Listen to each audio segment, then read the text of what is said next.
All right, I'm gonna try and get through this rant on camshafts, and probably my most annoying conversation when it comes to engines, cars, is camshafts.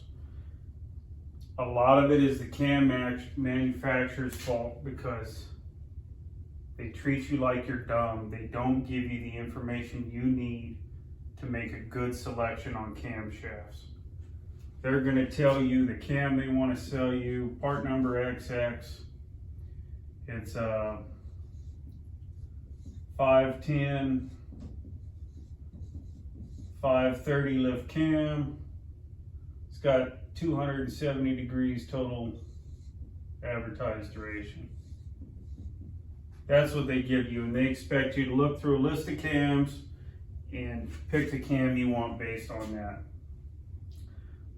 That's probably the worst way to buy a camshaft yet. That's how 90% of the people are shown cam information when you go through Summit, when you go through Jegs, when you go through any of the big names, Comps, Lunati. They give you a little description that this one's super duper, it'll throw your ass back in the seat, blah, blah, blah. They might give you some decent information like this cam might want a 2200 stall converter, and it might want a minimum of 9-to-1 compression, something like that. That's decent information, but that's still a terrible way to pick a camshaft. What you need to look at when you're picking a camshaft is you need to look at when the intake opens before top dead center. The intake doesn't open up at top dead center and close at bottom dead center. That's not the way it works. Same thing with the exhaust. The intake begins its opening before the piston is traveling down, before top dead center. And the intake closes after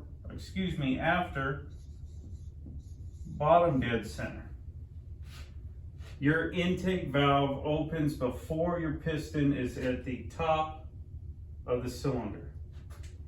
And as your piston travels down on your intake stroke, even when your piston is hit bottom dead center and begins coming back up the cylinder, it's gone all the way down, hit bottom dead center, it's now traveling back up, your intake valve is still open. Same thing with your exhaust. Your exhaust opens before the piston has hit the bottom. When you've had ignition and the piston is traveling down in the cylinder, your exhaust opens before the piston hits the bottom. And after your piston has driven up the cylinder and pushed the exhaust out, we'll call this the exhaust manifold over here, and we'll call this the intake manifold over here. When your piston is going up, it doesn't come all the way up to top dead center and close your exhaust valve. That's not the way it works. Your exhaust valve will close over here. These numbers, this is what you get if you get a cam card from a manufacturer, not a generic description in a catalog, but a cam card, a good cam card. I've seen poor ones. A good cam card will give you these events, and they'll give it to you in terms of the exhaust is going to open, and they will tell you at 50 thousandths lift. Most cam manufacturers won't go off of the true opening or the true closing. It's easier for you to degree a cam, and it's easier for them to give you the standard has become 50 thousandths. You have to watch when you're picking a cam, because some manufacturers will do it at 2 thousandths, some manufacturers will do it at 6 thousandths. The standard that generally all the manufacturers have accepted is that they're going to give you these figures at 50 thousandths lift. Meaning, after your exhaust comes off of the seat and it's hit 50 thousandths of lift, that's the figure they're going to give you. And those are the numbers that we're going to use to pick a cam. I'm not going to pick a cam for you today. That's not what this is about. This is about getting you to open your mind and not open the Summit catalog and go off the generic description and go, that's what I want, but actually pick the camshaft that you need, or to make a more educated choice than the choices that are out there for you. So they're going to tell you in relation to bottom dead center, they're going to tell you your exhaust opens 50 degrees, and they're going to call it B, B, D, C. This opens 50 degrees of crankshaft revolution. Here's 90 degrees before bottom dead center, before the piston is at bottom dead center. They're going to tell you it opens 50 degrees before bottom dead center. They're going to tell you it closes 7 degrees after top dead center. Those are the figures that you're going to see when you're looking at a cam card, or when you are speccing a custom cam, when you're making a more educated decision. And all this is way more important than lift and total duration don't mean shit to me. Everybody goes, I got a 550 lift cam, I got a 600 lift cam, I don't care. This is what I care about. This is how the engine runs.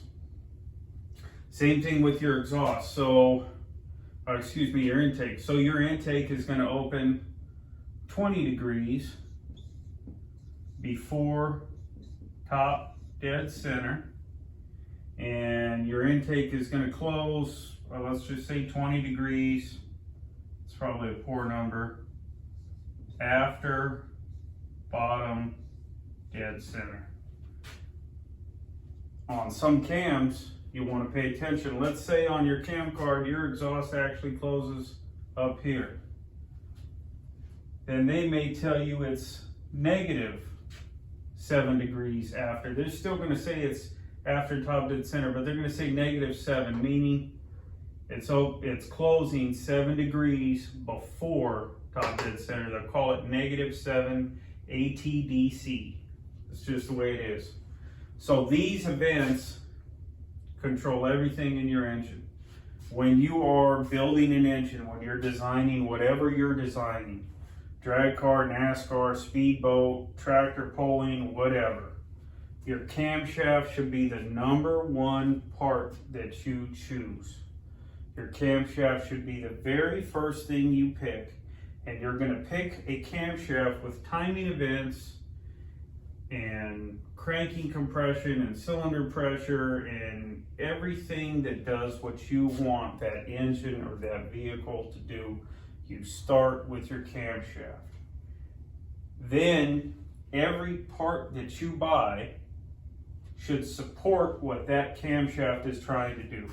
Every part that you should buy. You don't buy a 383 stroker first, and you don't buy 205 cc heads, and you don't buy a Victor Jr. single plane intake, and then you go, well, I want this cam. You buy a camshaft that does what you want, and then you buy the heads that that cam is asking for. You make sure the piston that you put in that engine has the compression ratio that that camshaft is asking for. You make sure that the intake manifold you buy works in the RPM range that that camshaft is asking for. The camshaft is the #1 thing, whatever you're building, and every part that you put, whether it's an 1 3/4 headers or 2 1/8 header, should support that camshaft. That's what you pick. That's what dictates how the engine's going to run. It's not a one-size-fits-all camshaft. Part of this rant, I'll tell you what starts this. So and-so's got an engine. We'll just go with the basic. It's 400 cubic inches. It's got heads that flow 300 CFM.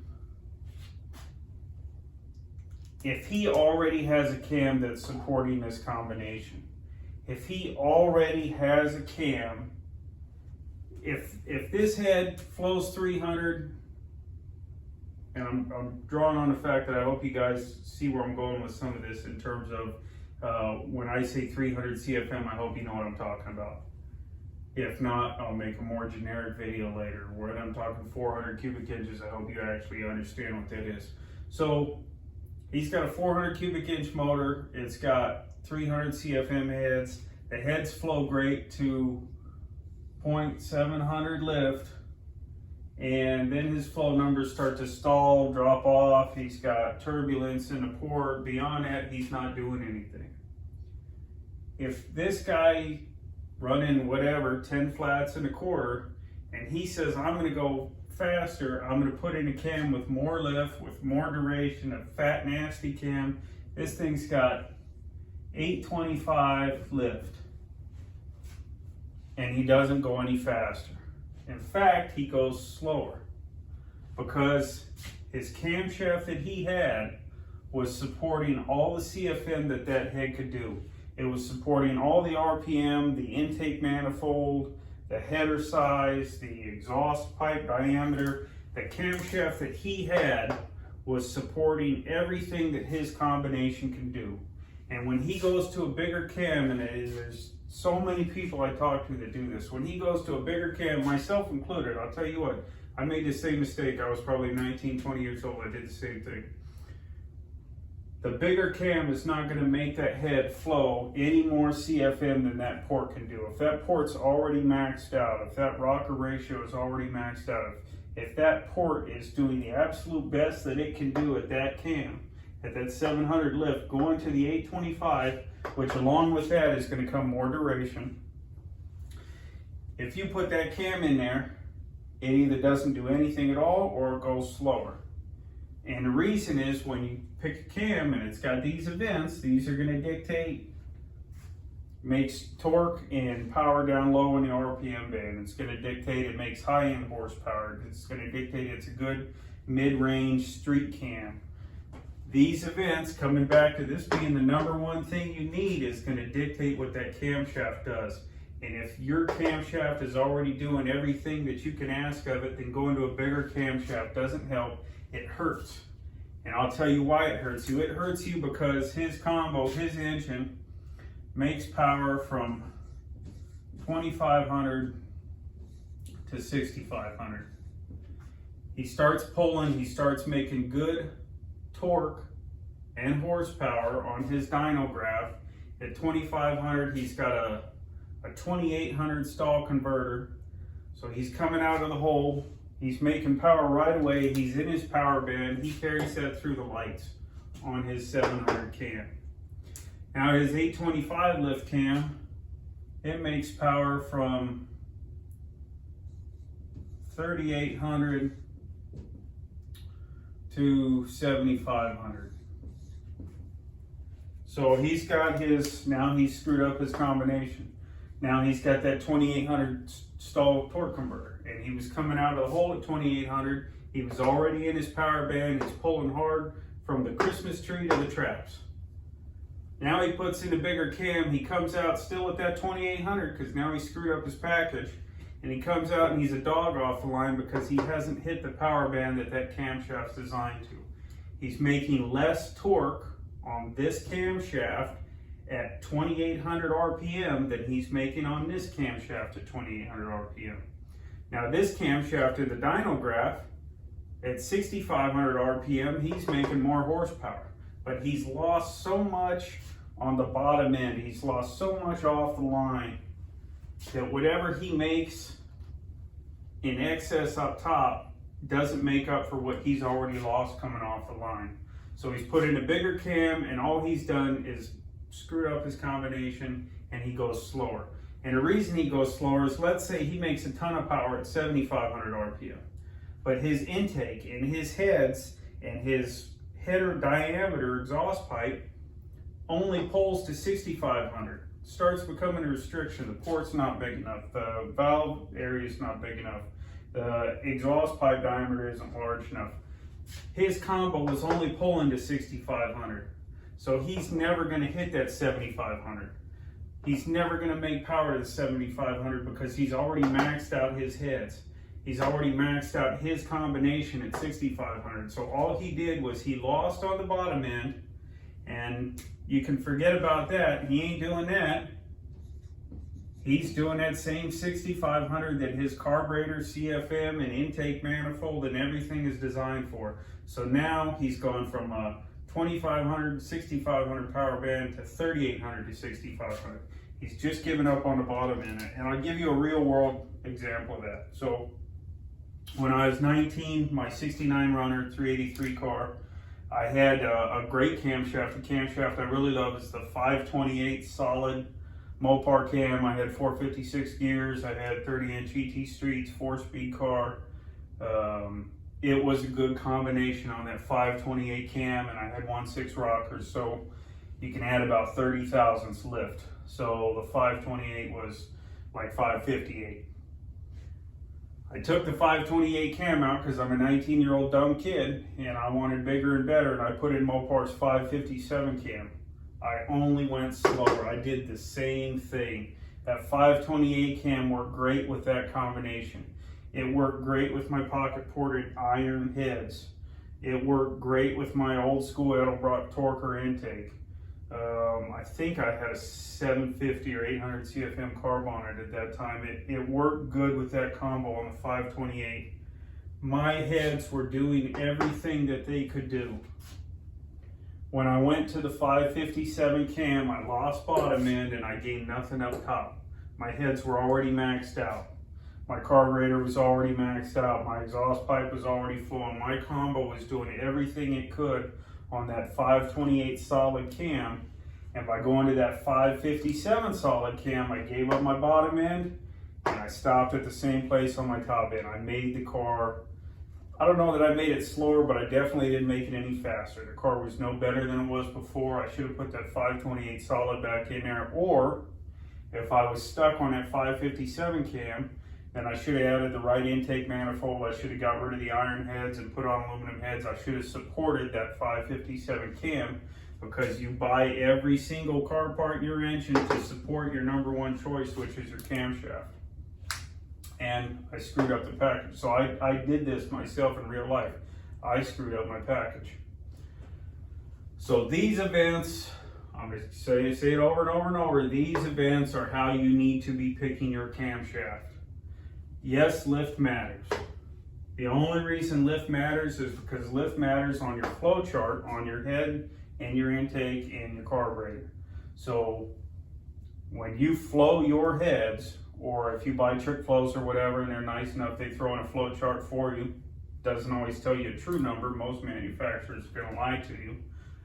But when you look at your flow chart, if your flow chart stalls at 650, you don't need a 700 cam. You don't need an 8 1/4 cam. If your heads are done at 650, then 8 1/4 isn't going to do you any good.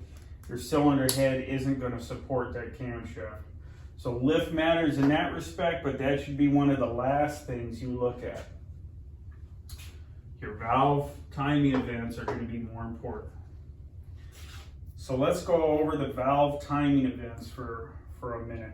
So your piston, your intake valve's open, piston goes down in the cylinder, that creates negative pressure, creates a vacuum, and your intake, fresh air and fuel charge, can flow into the cylinder. The reason your intake valve closes after bottom dead center is because you should have velocity on this intake charge. You should have airspeed and mass coming into the cylinder here, that as your piston hits bottom dead center and starts driving its way back up, your velocity and your mass of your incoming intake charge should actually fight that piston and continue, even after bottom dead center, should continue to fill the cylinder. That's why your intake valve closes after bottom dead center. Your intake charge should continue to fill the cylinder. In a really good engine, in a Hemi engine, in a really efficient combination, your volume here should be 100%. And it's great if you can get 100%, your volumetric efficiency of your engine. Some engines, like a good Hemi engine, you can get 103%. If you got it dialed in right, if everything's working right, you can have a mild supercharging effect from a naturally aspirated engine, and you can pack 103% of what that cylinder should hold into that cylinder with the right camshaft, with the right heads, with the right everything.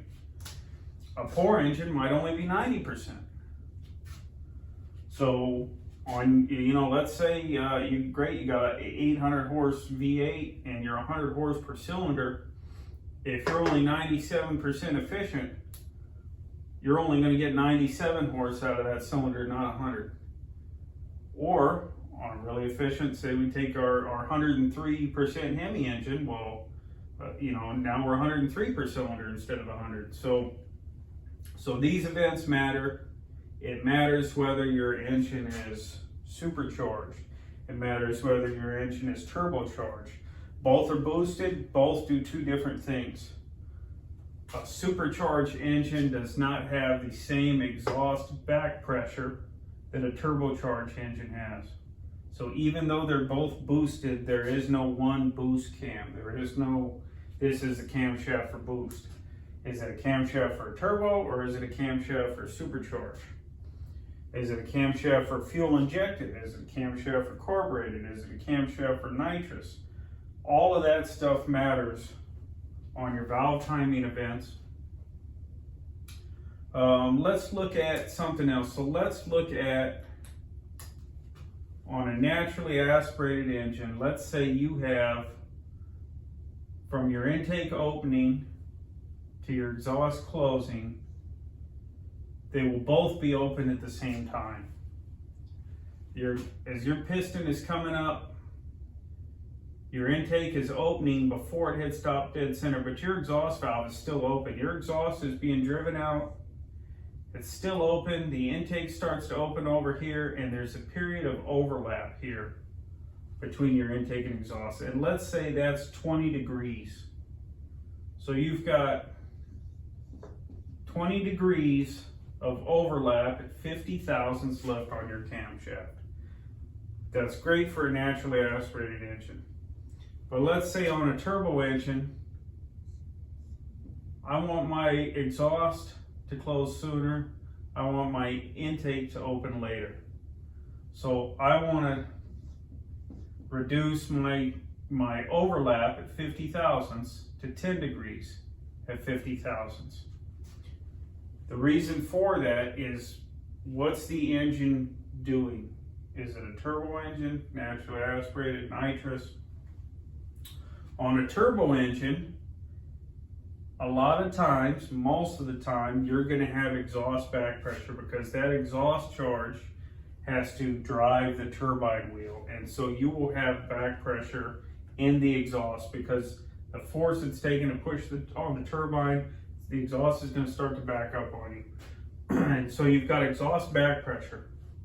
On a naturally aspirated engine, supercharged, nitrous, whatever, if your header system is working the way it should, you don't have exhaust back pressure. You've got negative pressure. You've got a scavenging effect from the headers that is continuing to pull your charge out, and it will draw in a vacuum, so that when your intake opens and your exhaust hasn't closed yet, you will draw in a little, you know, you're drawing your air into the cylinder, but you're going to have a little bit that's going to draw through the exhaust in that overlap period. In a naturally aspirated engine, or nitrous or otherwise, you don't have the exhaust back pressure. On a turbo engine, you have exhaust back pressure. Ideally, you want to have more boost pressure than you do back pressure. So if my turbo is putting out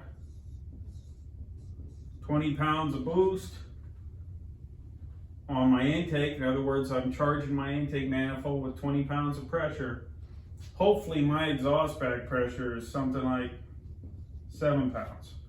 So my 20-pound intake charge is going to overcome my 7 pounds in the exhaust, and it's going to continue to do the same thing. It's going to fully evacuate my cylinder. It's going to give me a full charge in my cylinder for the next ignition cycle. Hopefully. Look at some dynos. Look at a lot of Richard stuff. Look at some bad turbo combos, and you might see 10 pounds of boost on your intake manifold, and you might see 14 pounds of back pressure in the exhaust on a bad combo. And a lot of people out there have bad combos. They didn't, just like they can't pick a camshaft right, they didn't choose their turbos right. They didn't size everything right. Well, if you've got 10-pound charge in your intake manifold and and 14 pounds back pressure between the exhaust valve and your turbocharger. That 14 pounds is going to overcome that 10, and you're going to get reversion back into your cylinder. If I get reversion back into my cylinder, and I've got, we'll just use a round number, I got 10% reversion back into my cylinder, then I can only get a 90% intake charge. Now my 100 horsepower cylinder is down to 90 horsepower because I've got 10% of that dirty exhaust air taking up volume in my cylinder, and I've only got 90% of a fresh charge in there. And I've just made my 100 horsepower cylinder and you know, I've just made it a 90 horsepower cylinder. So that's why these events, and if I narrow up my overlap period, I can help to reduce some of that reversion, and I can make the engine a little bit more efficient. That's why it matters if I'm building a turbo engine and I want reduced overlap, boosted engine versus a naturally aspirated or a nitrous engine. So the engine that you're designing is going to call out, there's not one magic cam. You don't want this for all combos. You want that for your certain combo, your 400 cubic inch, 300 CFM of flow, naturally aspirated, you know, small block Chevy engine. On a turbo engine, I don't want 50 degrees, I want 60 degrees before bottom dead center of exhaust opening. So when you're on the compression stroke, your air fuel is being compressed, your spark plug ignites it, and it starts driving the piston down. In the beginning of the cycle, when your piston is up, when you've just hit ignition and you're starting to drive that piston down, you have greater force from here to here, forcing the piston down, than you do from there to there. You're more compressed here, you've got a fresh air fuel, you're driving the piston down with an incredible amount of force. As you get here, you've burned up a lot of that fuel, you're running out of fuel. Your volume has increased. You've gone from this cylinder with all that force to this cylinder. And now as you start to drive it down, you're running out of power from your ignition cycle, and the force driving that piston down is far less here than it is up here. So I want to open my exhaust valve sooner, 60 degrees before bottom dead center, not 50 degrees before bottom dead center. I want to open it sooner because I want to take some of this force, some of this expansion force. It doesn't just push the piston down, it pushes out 360 degrees. It pushes out on the walls, it pushes out on the head, it pushes down on the piston. I want to take some of that force, I want to open the exhaust valve sooner when the force is greater in the cylinder, and I want to take some of that force and I want to run it out my exhaust valve, and I want to use it to drive my turbo. I want it to open sooner so that I can take some of that expansion, some of that force, and drive my turbine wheel with it. But that's not going to do me any good in a naturally aspirated engine. In a naturally aspirated engine, I need all that force pushing my piston down. And if I open my exhaust valve sooner and I start to let some of that out, then that's less force, less torque and horsepower on that piston at 60 degrees than at 50. Hopefully, in a turbocharge application, I'm weighing out, do I want that force pushing down on my piston, or do I want it driving my turbo? Well, hopefully that earlier opening event and that driving my turbo makes me 80 extra horse. That's going to come in on my intake charge. I'm making more boost, I'm getting more air and fuel in there, more atmospheres, and I'm making more power. So if I'm giving up 20 horse of power pushing down on the piston, and I'm using that to run my turbo, and I'm making 80 horsepower extra, then I've weighed it out, and okay, now I'm going to really see a realization of 60 horsepower, but it was better for me to give up that 20 and to gain that 60 on a turbo application, not on a naturally aspirated application. So everything is going to be about the valve vents, and I said before, I'm not going to give you the answers. This isn't going to tell you, I'll give you some generics, but this isn't going to tell you the camshaft you need. What this video is supposed to be about is it's supposed to open your mind to why these events are important, what these numbers actually mean when you're looking at a cam card, not when you're looking at a description in a magazine or online. Fuck, half you guys probably don't even know what a magazine is anymore. When you're looking at a cam card, when you're looking at the valve events and understanding how they relate to your engine, that's what this video is about. It's about getting you to do the research and go on the forums and talk to the turbo guys, talk to the nitrous guys. What are you running? What are you running? Talk to Bullet Cam's a great place. See what other guys are running, and that will give you an idea of what you're after. Not after, you know, online it said it'll do this and it'll make me a 900 horsepower beast and I'll be the baddest street racer out there. The online description that you get is absolutely horrible. It does not tell you what you need for your engine.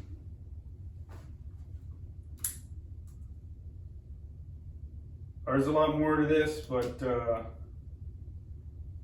let this soak in for a little bit, and I'll make another video. I'll go into some of the next things I guess you should be looking at. I'll go into why this is partly BS. I'll go into why, if this says 510 lift, you may not see 510 at your valve, even though the manufacturer's telling that. I'll make another video that'll go into some of that stuff. And in that video, I will give you some general guidelines as to what you should be looking for. I'm still not going to pick the cam because I don't know what engine you have. I don't know what combo you're putting together. But I want you to take away the valve timing events are the most important aspect of picking a camshaft, far greater than lift and duration. And picking your camshaft should be the absolute #1 thing you do. And buying your heads and your carburetor and your intake manifold and your headers and the weight of your car, whether it's a light car or a heavy car, all that should depend on the camshaft you guys pick. Everything else is secondary.